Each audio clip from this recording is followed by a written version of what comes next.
Kasi may kinausap na ako na tao. Sinabi ko sa kanya, kapag pinatay ako, patayin mo si BBM, si Lisa Araneta, at si Martin Romualdez. No joke. No joke. Nagbilin na ako. What is the right to invoke self-incrimination? You go to jail for the violation of Batas Pambansa number 22.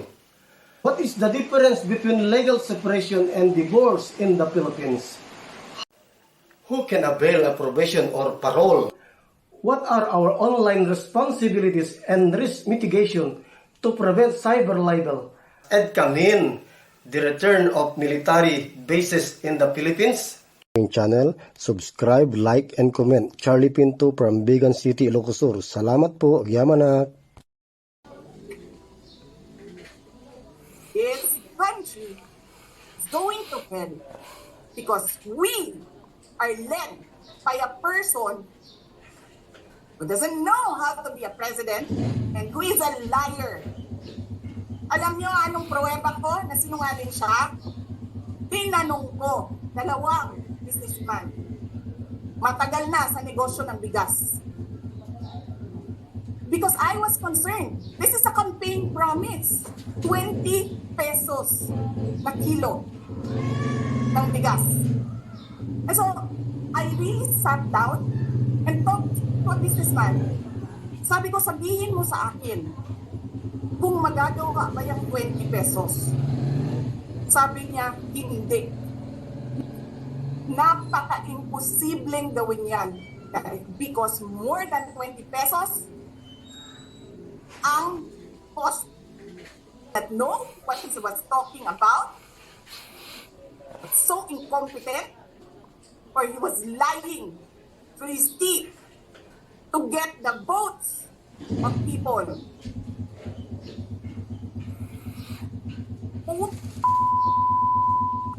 Yung lahat, Martin Romualdez, Lisa Marcos, Bongbong Marcos. Kasi may kinausap na ako na tao. Sinabi ko sa kanya, kapag pinatay ako, patayin mo si BBM, si Lisa Araneta, at si Martin Romualdez. No joke. No joke. Nagbilin na ako, ma'am. Pag namatay ako, sabi ko, huwag ka tumigil hanggang hindi mo mapatay sila. And then he said yes. So, alam mo, ma'am, yan ang lagi kong sinasabi sa Makabayan lang nung mayor pa ako. Ang laban, wala dyan sa EDSA, ma'am. Wala dyan sa mga highway. Ang laban, ma'am, nandun sa loob ng palasyo. Yan ang problema. We appreciate yung expression ninyo ng disgust, ng pagkamuhi, ng hopelessness, kasi it reflects kung ano yung nararamdaman ng marami, milyon.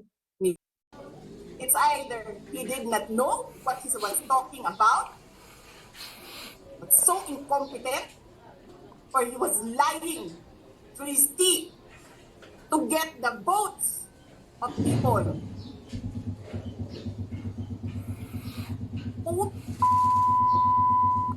Yung lahat, Martin Romualdez, Lisa Marcos, Bongbong Marcos.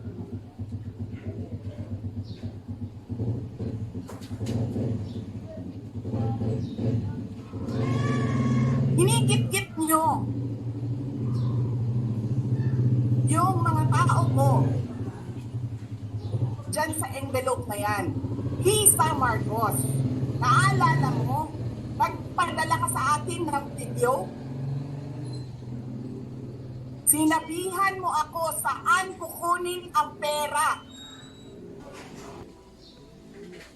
Pinakita mo ang mukha ng tao doon sa video message mo. This is her. She's been working with us for the longest time. We trust her. You sent me written instructions about money. Millions a month.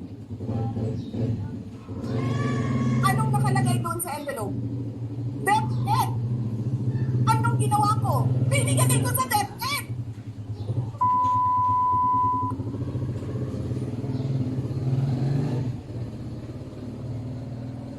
Wala ka nga posisyon sa gobyerno, namimigay ka ng pera ng gobyerno eh.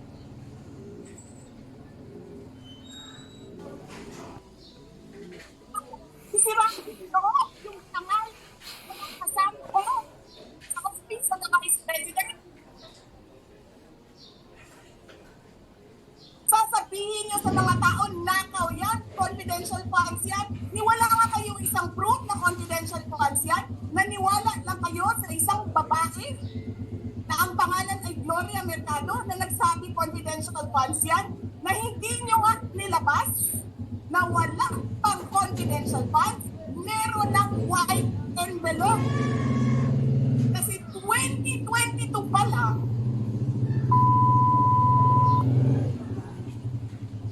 may utos na ng pera sa DepEd. Tapos kami yung nagsisinungaling. Nagpipigil ako eh. Kasi gusto ko lang magtrabaho. Gusto ko lang tapusin nyo na yung ng show ninyo dyan sa House of Representatives para makabalik na kami sa trabaho namin.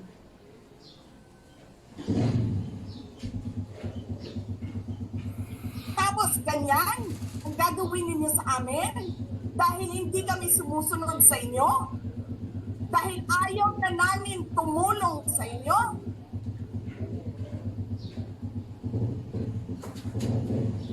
Ganito gagawin ninyo?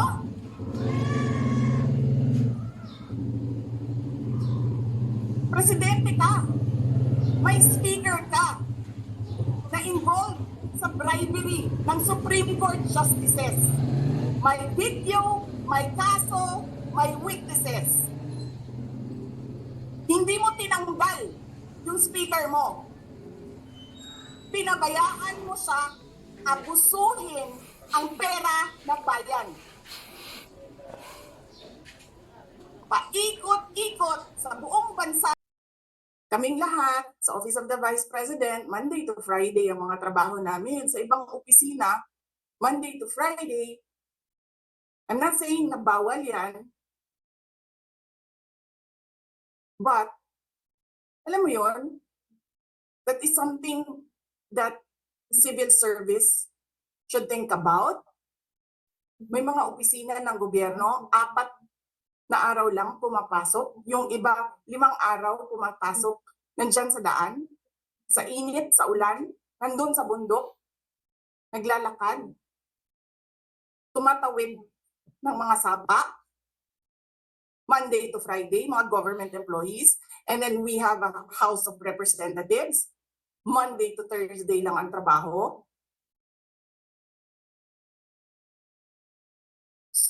The civil service, we think that ganyan. So anyway, wala sila. Wala silang trabaho.